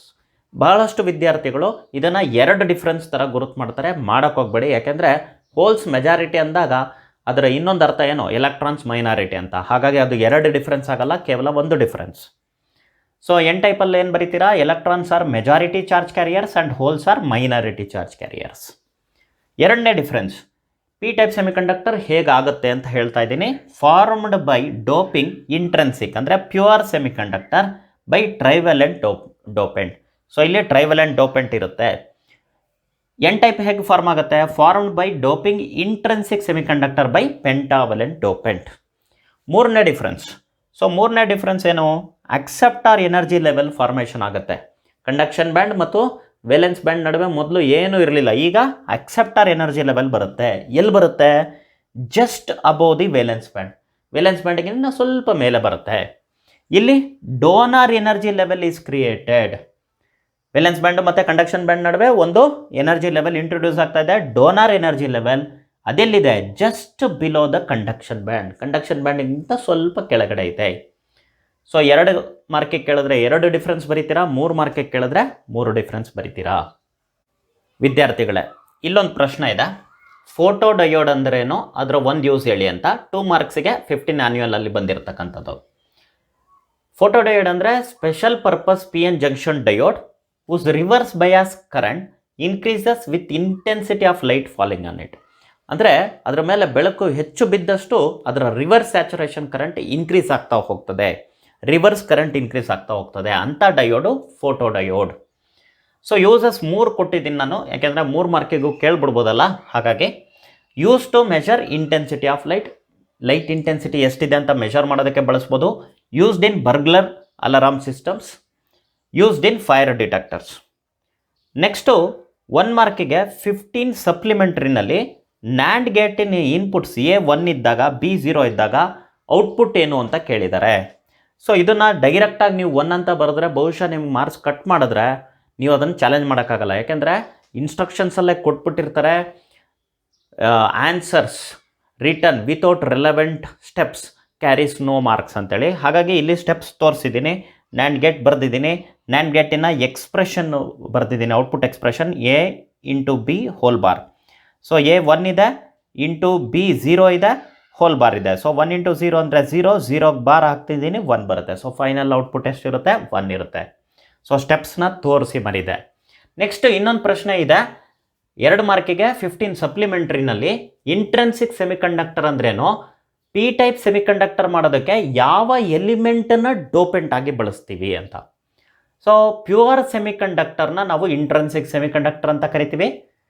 P type semiconductor ಬೇಕು ಅಂದರೆ ಟ್ರೈವೆಲೆಂಟ್ ಇಂಪ್ಯೂರಿಟಿ ಅಂತ ನಾವು ಡೋಪೆಂಟನ್ನು ಬಳಕೆ ಮಾಡ್ತೀವಿ. ಅವ್ರು ಎಲಿಮೆಂಟ್ ಅಂತ ಪರ್ಟಿಕ್ಯುಲರ್ ಆಗಿ ಕೇಳಿದರೆ, ಹಾಗಾಗಿ ಒಂದು ಎಲಿಮೆಂಟ್ ಬರಿತಾ ಇದ್ದೀನಿ, ಬೋರಾನ್. 2018 ಆನ್ಯುವಲಲ್ಲಿ 1 ಮಾರ್ಕಿಗೆ ಡಿಪ್ಲೀಷನ್ ರೀಜನ್ ಅಂದ್ರೇನು ಅಂತ ಕೇಳಿದ್ದಾರೆ. The region between P type and N type semiconductor in a ಡಯೋಡಲ್ಲಿ P ಟೈಪ್ ಮತ್ತು N ಟೈಪ್ ನಡುವೆ ಇರತಕ್ಕಂಥ region where we find immobile ions, ಎಲ್ಲಿ ಇಮ್ಮೊಬೈಲ್ ಅಯಾನ್ಸ್ ಇರುತ್ತೋ ಆ ರೀಜನ್ ಅದನ್ನು ನಾವು ಡಿಪ್ಲೀಷನ್ ರೀಜನ್ ಅಂತ ಕರಿತೀವಿ. ಇನ್ನೊಂದು ಪ್ರಶ್ನೆ, what is the output of this combination ಅಂತ ಒಂದು ಲಾಜಿಕ್ ಸರ್ಕ್ಯೂಟ್ ಕೊಟ್ಟಿದ್ದಾರೆ. 1 ಮಾರ್ಕಿಗೆ 18 ಆನ್ಯುವಲಲ್ಲಿ ಬಂದಿರತಕ್ಕಂಥದ್ದು. ಸೊ ನೀವು ಮತ್ತೆ ಅದೇ ಡಯಾಗ್ರಾಮ್ನ ರೀರೈಟ್ ಮಾಡ್ಕೊಳ್ಳಿ ಆನ್ಸರ್ ಬರಿಬೇಕಾದ್ರೆ. ಸೊ ಬರಿಬೇಕಾದ್ರೆ ಅವ್ರು ಕೊಟ್ಟಿರೋ ಕ್ವಶನಲ್ಲಿರೋ ಸರ್ಕ್ಯೂಟ್ ಡಯಾಗ್ರಾಮ್ನ ಬರ್ಕೊಳ್ಳಿ. ನೆಕ್ಸ್ಟು ಇದು ಔಟ್ಪುಟ್ಸ್ ಆಫ್ ಈಚ್ ಗೇಟ್ನ ಬರಿತಾ ಬನ್ನಿ. ಸೊ ಇದು ಆ್ಯಂಡ್ ಗೇಟ್ ಅಲ್ವಾ, ಆ್ಯಂಡ್ ಗೇಟ್ ಏನು ಮಾಡುತ್ತೆ? 1 ಇಂಟು 0 ಇನ್ಪುಟ್ಸ್ನ ಆ್ಯಂಡ್ ಆಪರೇಷನ್ ಮಾಡುತ್ತೆ. ಸೊ ಅದರ ಔಟ್ಪುಟ್ ಏನಾಯ್ತು ಅಲ್ಲಿಗೆ? 1 ಇಂಟು 0 ಅಂದರೆ 0. ಇದು ನಾರ್ ಗೇಟ್. ಸೊ ನಾರ್ ಗೇಟ್ ಏನು ಮಾಡುತ್ತೆ? ಆ್ಯಡ್ ಮಾಡುತ್ತೆ, ಕಾಂಪ್ಲಿಮೆಂಟ್ ಮಾಡುತ್ತೆ. ಸೊ 1 + 0 ಕಾಂಪ್ಲಿಮೆಂಟ್ ಆಯಿತು. ಅಂದರೆ 1 + 0 ಈಸ್ 1 ಇನ್ ಕಾಂಪ್ಲಿಮೆಂಟ್ 0 ಆಗುತ್ತೆ. So NAND gate, final NAND gate ಏನಿದೆ ಅದಕ್ಕೆ ಇನ್ಪುಟ್ಸ್ ಏನಾಯಿತು? 0 ಮತ್ತು 0. ಸೊ ನ್ಯಾಂಡ್ ಗೇಟ್ ಔಟ್ಪುಟ್ ಹೆಂಗಪ್ಪ ಇರುತ್ತೆ? ಅದೇನು ಮಾಡುತ್ತೆ? ಇನ್ಪುಟ್ಸ್ನ ಆ್ಯಂಡ್ ಆಪರೇಷನ್ ಮಾಡುತ್ತೆ. 0 ಇಂಟು 0 ಆಯಿತು, ಅದಕ್ಕೆ ಕಾಂಪ್ಲಿಮೆಂಟ್ ಮಾಡುತ್ತೆ. ಸೊ 0 ಇಂಟು 0 ಅಂದ್ರೇನು? 0. ಅದರ ಕಾಂಪ್ಲಿಮೆಂಟ್ ತೆಗೆದ್ರೆ ಏನು ಸಿಗುತ್ತೆ ನನಗೆ? Finally answer 1. ಸೊ ಇದು ಉತ್ತರ ಆಗಿದೆ. ನೆಕ್ಸ್ಟ್ ಇನ್ನೊಂದು ಪ್ರಶ್ನೆ 20 ಸಪ್ಲಿಮೆಂಟ್ರಿನಲ್ಲಿ 3 ಮಾರ್ಕಿಗೆ ಕೇಳಿರ್ತಕ್ಕಂಥದ್ದು, ಆಪ್ಟೋ ಎಲೆಕ್ಟ್ರಾನಿಕ್ ಡಿವೈಸಸ್ ಅಂದರೆ ಏನು? ನೇಮ್ 2 ಆಪ್ಟೋ ಎಲೆಕ್ಟ್ರಾನಿಕ್ ಡಿವೈಸಸ್ ಅಂತ ಕೇಳಿದ್ದಾರೆ. So electronic devices which generate photons R controlled by the photons are called as opto electronic devices. ಯಾವೆಲ್ಲ ಎಲೆಕ್ಟ್ರಾನಿಕ್ ಡಿವೈಸಸ್ಸು ಫೋಟಾನ್ಸ್ನ ಜನರೇಟ್ ಮಾಡ್ತವೋ ಅಥವಾ ಫೋಟಾನ್ಸಿಂದ ಕಂಟ್ರೋಲಿಗೆ ಒಳಪಡ್ತವೋ ಅದು ಆಪ್ಟೋ ಎಲೆಕ್ಟ್ರಾನಿಕ್ ಡಿವೈಸಸ್ ಅಂತ ಕರೆಸ್ಕೊಳ್ಳುತ್ತೆ. ನಮ್ಮ ಸಿಲೆಬಸ್ಸಲ್ಲಿರೋದು 3 ಎಕ್ಸಾಂಪಲ್, ಅದನ್ನೇ ನಾನು ಇಲ್ಲಿ ಬರೆದಿದ್ದೀನಿ. ಯಾವುದಾದ್ರೂ 2 ನೀವು ಬರಿಬೋದು. ಫೋಟೋ ಡಯೋಡ್ ಒಂದು, ಲೈಟ್ ಎಮಿಟಿಂಗ್ ಡಯೋಡ್ ಒಂದು, ಇನ್ನೊಂದು ಸೋಲಾರ್ ಸೆಲ್. 2018 ಸಪ್ಲಿಮೆಂಟರಿನಲ್ಲಿ 5 ಮಾರ್ಕಿಗೆ with suitable block diagram explain the action of diode under forward bias, diode under reverse bias ಅಂತ ಕೇಳಿದ್ದಾರೆ. ಜೊತೆಲಿ VI ಕ್ಯಾರೆಕ್ಟರಿಸ್ಟಿಕ್ಸ್ನು ಕೂಡ ಡ್ರಾ ಮಾಡಿ ಅಂತ ಹೇಳಿದ್ದಾರೆ. ಸೊ ಫಸ್ಟಿಗೆ ಡಯೋಡ್ ಅಂಡರ್ ಫಾರ್ವರ್ಡ್ ಬಯಾಸ್ ತೊಗೊಳ್ಳೋಣ. P ಟೈಪ್ ಪಾಸಿಟಿವ್ ಟರ್ಮಿನಲ್ಲಿ ಕನೆಕ್ಟ್ ಆಗಿರಬೇಕು, N ಟೈಪ್ ನೆಗೆಟಿವ್ ಟರ್ಮಿನಲ್ಲಿ ಕನೆಕ್ಟ್ ಆಗಿರಬೇಕು. ಸೊ ಇಲ್ಲಿ ನಾನು ಬ್ಯಾರಿಯರ್ ಬಿಡ್ತು ಡಿಕ್ರೀಸ್ ಆಗ್ತಿರೋದನ್ನು ಡಯಾಗ್ರಾಮಲ್ಲಿ ತೋರಿಸ್ತಾ ಇದ್ದೀನಿ. ಜೊತೆಗೆ ಅನ್ಬಯಾಸ್ಡ್ ಬ್ಯಾರಿಯರ್ ಪೊಟೆನ್ಷಿಯಲ್ 1 ಇದೆ, ಅಂದರೆ ಇಲ್ಲಿಂದ ಇಲ್ಲಿಗಿದೆ barrier height. So forward bias ಮಾಡೋದ್ರಿಂದ ನನಗೆ ಬ್ಯಾರಿಯರ್ ಹೈಟ್ ಏನಾಗುತ್ತೆ? ಕಡಿಮೆ ಆಗೋದನ್ನು ಕೂಡ ಡಯಾಗ್ರಾಮಲ್ಲಿ ತೋರಿಸಿದ್ದೀನಿ. ಸೊ ಇಲ್ಲಿ ಪಾಯಿಂಟ್ ವೈಸ್ ಬರೆಯೋದು ಉತ್ತಮ. So P type is connected to positive terminal and N type is connected to negative terminal. Biasing ಹೆಂಗೆ ಮಾಡ್ತಾ ಇದ್ದೀವಿ ಅಂತ ಹೇಳ್ತಾ ಇದ್ದೀವಿ. Applied potential is opposite to barrier potential. ಅಂದರೆ ನಾವು ಅಪ್ಲೈ ಮಾಡಿರೋ ಪೊಟೆನ್ಷಿಯಲ್ ಬ್ಯಾರಿಯರ್ ಪೊಟೆನ್ಷಿಯಲ್ಗೆ ವಿರುದ್ಧವಾಗಿದೆ. ಹಾಗಾಗಿ barrier potential and barrier width both decreases. Barrier width ಕೂಡ ಚಿಕ್ಕದಾಗ್ತಾ ಇದೆ, ಬ್ಯಾರಿಯರ್ ಪೊಟೆನ್ಷಿಯಲ್ ಅಥವಾ ಬ್ಯಾರಿಯರ್ ಹೈಟ್ ಕೂಡ ಡಿಕ್ರೀಸ್ ಆಗ್ತಾ ಇದೆ. Majority charge carriers cross the junction and causes current of the order of milli ampere. So ಹೀಗಾಗಿ ಬ್ಯಾರಿಯರ್ ವಿಡ್ತ್ ಡಿಕ್ರೀಸ್ ಆಗಿರೋದ್ರಿಂದ resistance ಕಡಿಮೆ ಆಗುತ್ತೆ. ಹೋಲ್ಸ್ ಪಿ ಇಂದ ಎನ್ ಕಡೆಗೆ ಹೋಗುತ್ತೆ, ಎಲೆಕ್ಟ್ರಾನ್ಸ್ ಎನ್ನಿಂದ ಪಿ ಕಡೆಗೆ ಬರುತ್ತೆ. ಅಂದರೆ ಮೆಜಾರಿಟಿ ಚಾರ್ಜ್ ಕ್ಯಾರಿಯರ್ಸು ಮೂವ್ ಆಗಿ ಕರೆಂಟ್ ಬರ್ತಾ ಇರೋದ್ರಿಂದ ಕರೆಂಟಿನ ಆರ್ಡರ್ ಮಿಲಿ ಆಂಪಿಯರ್ಸಲ್ಲಿದೆ. As applied voltage increases and becomes greater than barrier potential, current increases sharply. So ನಾವು ವೋಲ್ಟೇಜ್ ಅಪ್ಲೈಡ್ ವೋಲ್ಟೇಜ್ನ ಇನ್ಕ್ರೀಸ್ ಮಾಡ್ತಾ ಬಂದಂಗೆಲ್ಲ ಬ್ಯಾರಿಯರ್ ಹೈಟ್ ಕಡಿಮೆ ಆಗ್ತಾ ಬರುತ್ತೆ. ಹಾಗಾಗಿ more and more majority charge carriers will cross the junction, current ಕೂಡ ಇನ್ಕ್ರೀಸ್ ಆಗುತ್ತೆ ಶಾರ್ಪ್ ಆಗಿ ಅಂತ ಬರೆದು ಮುಗಿಸ್ತಾ ಇದ್ದೀವಿ ಫಾರ್ವರ್ಡ್ ಬಯಾಸನ್ನ. ನೆಕ್ಸ್ಟ್ ರಿವರ್ಸ್ ಬಯಾಸಿಗೆ ಬರ್ತಾ ಇದ್ದೀನಿ. ಸೊ ಡಯಾಗ್ರಾಮಲ್ಲಿ P is connected to negative terminal and N is connected to positive terminal ಅಂತ ತೋರಿಸಿದ್ದೀವಿ. ಇಲ್ಲಿ ಬ್ಯಾರಿಯರ್ ಬಿಡ್ತು ಇನ್ಕ್ರೀಸ್ ಆಗ್ತಾ ಇದೆ ಅಂತ ಇಂಡಿಕೇಟ್ ಮಾಡ್ತಾ ಇದ್ದೀವಿ ಡಯಾಗ್ರಾಮಲ್ಲಿ. ಸೊ ಅನ್ಬಯಾಸ್ಡ್ ಬ್ಯಾರಿಯರ್ ಪೊಟೆನ್ಷಿಯಲ್ ಈ ಥರ ಇದೆ. ಸೊ ನೀವು ಬಯಾಸ್ ಮಾಡ್ದಂಗೆ ಪೊಟೆನ್ಷಿಯಲ್ ಹೈಟ್ ಏನಿದೆ, ಬ್ಯಾರಿಯರ್ ಪೊಟೆನ್ಷಿಯಲ್ ಏನಿದೆ ಅದು ಇನ್ಕ್ರೀಸ್ ಆಗ್ತಾ ಇರೋದು ಡಯಾಗ್ರಾಮಲ್ಲಿ ತೋರಿಸ್ತಾ ಇದ್ದೀವಿ. ಸೊ ಮತ್ತೆ ಪಾಯಿಂಟ್ ವೈಸ್ ಬರಿತಾ ಇದ್ದೀನಿ. P type is connected to negative terminal and N type is connected to positive terminal. So ಹೇಗೆ ಬಯಾಸ್ ಮಾಡಿದೆ ಅಂತ ಹೇಳ್ತಾ ಇದ್ದೀವಿ. Direction of applied potential is same as barrier potential. Barrier potential direction ಏನಿದೆಯೋ ಅದೇ ಡೈರೆಕ್ಷನಲ್ಲಿ ಅಪ್ಲೈಡ್ ಪೊಟೆನ್ಷಿಯಲ್ ಇದೆ. ಹಾಗಾಗಿ ಬ್ಯಾರಿಯರ್ ವಿಡ್ತ್ ಮತ್ತು ಬ್ಯಾರಿಯರ್ ಪೊಟೆನ್ಷಿಯಲ್ ಎರಡೂ ಇನ್ಕ್ರೀಸ್ ಆಗುತ್ತೆ. Majority charge carriers cannot cross the barrier. So ಈ ಬ್ಯಾರಿಯರ್ನ ಮೆಜಾರಿಟಿ ಚಾರ್ಜ್ ಕ್ಯಾರಿಯರ್ಸು ಕ್ರಾಸ್ ಮಾಡೋದಕ್ಕಾಗಲ್ಲ, ಯಾಕೆಂದರೆ ರೆಸಿಸ್ಟೆನ್ಸ್ ಜಾಸ್ತಿ ಆಗಿರುತ್ತೆ. Only minority charge carriers cross the barrier and causes current of order of micro ampere. So ಈಗಲೂ ಕೂಡ ಕರೆಂಟ್ ಬರುತ್ತೆ, ಬಟ್ ಮೈಕ್ರೋ ಆಂಪಿಯರ್ಸಲ್ಲಿ ಇರುತ್ತೆ, because it is caused by minority charge carriers. If the reverse voltage crosses the break down voltage, reverse current increases sharply. ಅಕಸ್ಮಾತ್ ಏನಾದರೂ ನಾವು ವೋಲ್ಟೇಜ್ನ break ಡೌನ್ಗಿನ್ನ ಜಾಸ್ತಿ ಮಾಡಿದ್ರೆ ಆವಾಗ ರಿವರ್ಸ್ ಕರೆಂಟ್ ಕೂಡ ಶಾರ್ಪಾಗಿ ಇನ್ಕ್ರೀಸ್ ಆಗುತ್ತೆ ಅಂತ ಹೇಳಿ ಮುಗಿಸ್ತಾ ಇದ್ದೀವಿ. ಇನ್ನೂ ನೆನಪಲ್ಲಿಡಿ, ವಿ ಐ ಕ್ಯಾರೆಕ್ಟರಿಸ್ಟಿಕ್ ಬರೆದಿಲ್ಲ, ಅದನ್ನು ನಾನೀಗ ಬರೆದು ತೋರಿಸ್ತೀನಿ. ಈಗ ವಿ ಐ ಕ್ಯಾರೆಕ್ಟರಿಸ್ಟಿಕ್ಸ್ನ ಹೇಗೆ ನಾವು ಬರೆಯೋದು ಅಂತ ತಿಳ್ಕೊಳ್ಳೋಣ. ಸೊ ವೈ ಆಕ್ಸಿಸಲ್ಲಿ ಕರೆಂಟ್ ತೊಗೊಳ್ತೀನಿ, ಎಕ್ಸ್ ಆಕ್ಸಿಸಲ್ಲಿ ವೋಲ್ಟೇಜ್ ತೊಗೊಳ್ತೀನಿ. ಫಾರ್ವರ್ಡ್ ಬಯಾಸ್ ಆದಾಗ ಫಾರ್ವರ್ಡ್ ವೋಲ್ಟೇಜ್ ಬರುತ್ತೆ, ಫಾರ್ವರ್ಡ್ ಕರೆಂಟ್ ಬರುತ್ತೆ. ಹಾಗಾಗಿ ಫಸ್ಟ್ ಕ್ವಾಡ್ರೆಂಟಲ್ಲಿ ಡ್ರಾ ಮಾಡ್ತೀನಿ. ಫಾರ್ವರ್ಡ್ ವೋಲ್ಟೇಜ್ ವೋಲ್ಟ್ಸಲ್ಲಿರುತ್ತೆ, ಫಾರ್ವರ್ಡ್ ಕರೆಂಟ್ ಮಿಲಿ ಆಂಪಿಯರ್ಸಲ್ಲಿರುತ್ತೆ, ಅದನ್ನು ಕೂಡ ಬರಿಬೇಕಾಗುತ್ತೆ. ಸೊ ಇನಿಷಿಯಲಿ ನೀವು ವೋಲ್ಟೇಜ್ ಇನ್ಕ್ರೀಸ್ ಮಾಡಿದ್ರೆ, ಅಪ್ಲೈಡ್ ವೋಲ್ಟೇಜ್ ಇನ್ಕ್ರೀಸ್ ಮಾಡಿದ್ರೆ ಕರೆಂಟ್ ಬರಲ್ಲ, ಬಟ್ ನೀ ವೋಲ್ಟೇಜ್ ದಾಟಿದಾಗ ಕರೆಂಟ್ ಶಾರ್ಪಾಗಿ ಇನ್ಕ್ರೀಸ್ ಆಗುತ್ತೆ. ಸೊ ನೀ ವೋಲ್ಟೇಜನ್ನು ನೀವು ಇಂಡಿಕೇಟ್ ಮಾಡಬೇಕಲ್ಲಿ, ಮಿಸ್ ಮಾಡಿದೆ. ಸೊ ಅದೇ ನೀವು ರಿವರ್ಸ್ ವೋಲ್ಟೇಜ್ ಅಪ್ಲೈ ಮಾಡಿದಾಗ ರಿವರ್ಸ್ ಕರೆಂಟ್ ಬರುತ್ತೆ. ಹಾಗಾಗಿ ಥರ್ಡ್ ಕ್ವಾಡ್ರೆಂಟಲ್ಲಿ ಅದನ್ನು ಪ್ಲಾಟ್ ಮಾಡ್ತೀರಾ. ಸೊ ಇನಿಷಿಯಲಿ ಚೂರು ಇನ್ಕ್ರೀಸ್ ಆಗುತ್ತೆ ಕರೆಂಟು, ವೋಲ್ಟೇಜ್ ಇನ್ಕ್ರೀಸ್ ಆದಂಗೆ. ಆಮೇಲೆ ಆಲ್ಮೋಸ್ಟ್ ಕಾನ್ಸ್ಟೆಂಟ್ ಇರುತ್ತೆ. ಮತ್ತೆ ಬ್ರೇಕ್ ಡೌನ್ ರೀಜನ್ ಕ್ರಾಸ್ ಆದಮೇಲೆ current through the diode increases sharply. So ಅದನ್ನು ಕೂಡ ಇಂಡಿಕೇಟ್ ಮಾಡಬೇಕು ಬ್ರೇಕ್ ಡೌನ್ ವೋಲ್ಟೇಜ್ ಅಂತ. ಹುಷಾರಾಗಿ ನೋಡ್ಕೊಳ್ಳಿ, ರಿವರ್ಸ್ ಕರೆಂಟ್ ಮೈಕ್ರೋ ಆಂಪಿಯರ್ಸಲ್ಲಿರುತ್ತೆ, ರಿವರ್ಸ್ ವೋಲ್ಟೇಜ್ ವೋಲ್ಟ್ಸಲ್ಲಿರುತ್ತೆ. ಸೊ ಮುಂದೆ 19 ಆ್ಯನ್ಯುಯಲಲ್ಲಿ ನಮಗೆ 3 ಮಾರ್ಕಿಗೆ what is conduction band, what is valence band, what is energy gap ಅಂತ ಕೇಳಿದ್ದಾರೆ. ಸೊ ಕಂಡಕ್ಷನ್ ಬ್ಯಾಂಡ್ ಅಂದರೆ the energy band associated with conduction electrons. So conduction ಎಲೆಕ್ಟ್ರಾನ್ಸ್ಗೆ ಯಾವೆಲ್ಲ ರೇಂಜ್ ಆಫ್ ಎನರ್ಜೀಸ್ ಇರುತ್ತೋ ಅದನ್ನು ಕಂಡಕ್ಷನ್ ಬ್ಯಾಂಡ್ ಅಂತ ಕರಿತೀವಿ. Valence band the energy band associated with valence electrons. Valence ಎಲೆಕ್ಟ್ರಾನ್ಸ್ಗೆ ಯಾವೆಲ್ಲ ಎನರ್ಜಿ ರೇಂಜಸ್ ಇರುತ್ತೋ ಅದನ್ನು ವೇಲೆನ್ಸ್ ಬ್ಯಾಂಡ್ ಅಂತ ಕರಿತೀವಿ. ಎನರ್ಜಿ ಗ್ಯಾಪ್ ಅಂದರೆ, so it is the gap between upper layer of valence band and lower layer of conduction band. So upper layer of valence band ಮತ್ತು lower layer of conduction band ನಡುವೆ ಏನು gap ಇರುತ್ತೆ ಅದನ್ನು energy gap ಅಂತ ಕರಿತೀವಿ. 20 ಆ್ಯನ್ಯುಯಲಲ್ಲಿ 3 ಮಾರ್ಕ್ಸಿಗೆ 3 differences between intrinsic semiconductor and extrinsic semiconductor ಅಂತ ಕೇಳಿದ್ದಾರೆ. So intrinsic semiconductor ಅಂಡರಲ್ಲಿ ಏನು ಬರೀತಾ ಇದ್ದೀನಿ ನೋಡ್ಕೊಳ್ಳಿ. Semiconductor in its purest form, ಅದಕ್ಕೇನು ಇಂಪ್ಯೂರಿಟೀಸ್ ಆಡ್ ಮಾಡಿರಬಾರ್ದು, ಅದನ್ನು ಇಂಟ್ರೆನ್ಸಿಕ್ ಸೆಮಿಕಂಡಕ್ಟರ್ ಅಂತೀವಿ. ಎಕ್ಸ್ಟ್ರೆನ್ಸಿಕ್ ಆಗಬೇಕು ಅಂದ್ರೇನು, semiconductor with impurities added, pentavalent ಆಗಿರ್ಬೋದು, ಟ್ರೈವಲೆಂಟ್ ಆಗಿರ್ಬೋದು, ಅದನ್ನು ಆ್ಯಡ್ ಮಾಡಿದ್ರೆ ಸಿಗ್ತಕ್ಕಂಥದ್ದು. ಸೊ ಇಲ್ಲಿ ಕಂಡಕ್ಟಿವಿಟಿ ಲೆಸ್ ಇರುತ್ತೆ, ಯಾಕೆಂದರೆ ಚಾರ್ಜ್ ಕ್ಯಾರಿಯರ್ಸು ಬರೀ ಥರ್ಮಲಿ ಜನರೇಟರ್ ಚಾರ್ಜ್ ಕ್ಯಾರಿಯರ್ಸ್ ಇರುತ್ತೆ. ಕಂಡಕ್ಟಿವಿಟಿ ಈಸ್ ಹೈ, ಯಾಕೆಂದರೆ ಇಲ್ಲಿ ಚಾರ್ಜ್ ಕ್ಯಾರಿಯರ್ಸು ಇಂಪ್ಯೂರಿಟಿ ಆಟಮ್ಸಿಂದ ಕೂಡ ಬಂದಿರುತ್ತೆ.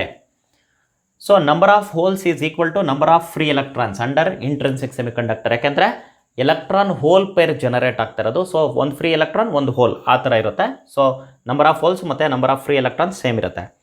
ಇಲ್ಲಿ ಯಾವುದಾದ್ರೂ ಒಂದು ಜಾಸ್ತಿ ಇರುತ್ತೆ, ಇಲ್ಲ ಹೋಲ್ಸ್ ಜಾಸ್ತಿ ಇರ್ಬೋದು, ಇಲ್ಲ ಫ್ರೀ ಎಲೆಕ್ಟ್ರಾನ್ಸ್ ಜಾಸ್ತಿ ಇರ್ಬೋದು. ಹಾಗಾಗಿ number of holes is not equal to number of free electrons. ಪ್ರೀತಿಯ ವಿದ್ಯಾರ್ಥಿಗಳೇ, ಥ್ಯಾಂಕ್ಸ್ ಫಾರ್ ವಾಚಿಂಗ್. ಒಳಿತಾಗಲಿ, ಶುಭವಾಗಲಿ.